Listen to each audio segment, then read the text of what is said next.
ப்ரோபினோபாஸ் வந்து ஒரு wide spectrum மருந்து அப்படின்னு மாதிரி சொல்லலாம். இந்த ஒரு நிறைய பூச்சிகளை கண்ட்ரோல் பண்ணக்கூடிய ஒரு மருந்தாக வந்து பயன்படுது. இது மட்டும் இல்லாமல் வந்து பார்த்திங்கன்னா, இது வந்து புழுக்களை கொடுக்கும்போது பார்த்திங்கன்னா கொஞ்சம் சின்ன சைஸ் புழுக்களாக இருந்தால் நம்ம வந்து தாராளமாக இந்த ப்ரோபினோபாஸ் மட்டும் கொடுத்தா கூட போதும்.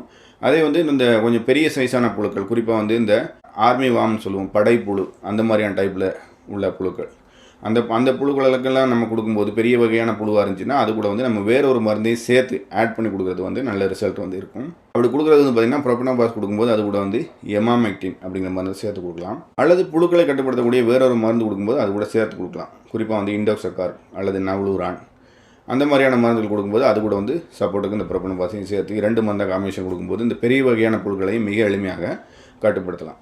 சரி, இப்போ வந்து நம்ம வந்து ஒரு பயிர் கொடுக்க போகிறோம். உதாரணமாக நெல்லுக்கு அல்லது பருத்திக்கு அல்லது காய்கறி கொடுக்குறோம் அப்படின்னா என்ன டோஸ் கொடுக்குறது, எவ்வளோ கொடுக்குறது அப்படின்னு பார்த்தீங்கன்னா 10 தனிக்கு 25 30 மில்லி வரைக்கும் நம்ம இந்த ப்ரோபினோபாஸை வந்து பயன்படுத்தி கொடுக்கலாம். இது கூட வந்து நம்ம வேறு மருந்துகள், குறிப்பாக அசிபேட் போன்ற மருந்துகளையும் நம்ம சேர்த்து தாராளமாக இந்த ப்ரோபினோபாஸ் கூட கொடுக்கலாம். அப்படி கொடுக்கும்போது இந்த சாறு உஞ்சக்கூடிய பூச்சிகள் வந்து முழுமையாக கட்டுப்படுவதுன்னு நம்ம பார்க்க முடியும்.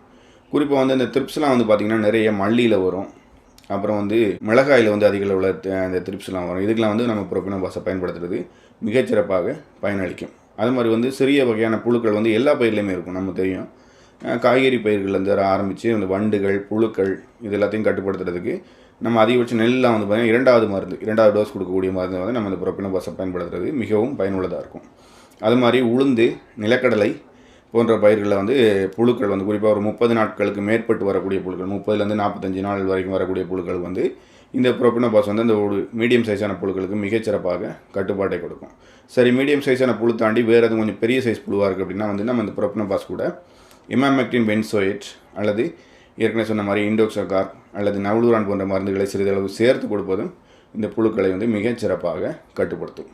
அது மாதிரி காட்டன், பருத்தியில் வரக்கூடிய காய்ப்புழுக்கள், பருத்தியில் வரக்கூடிய காய்ப்புழுக்களை கட்டுப்படுத்துவதற்கு இந்த ப்ரோபினோபாஸ் மிகச்சிறப்பாக பங்காற்றும். அது மாதிரி வந்து மல்லியில் வரக்கூடிய மொட்டுப்புழுக்களை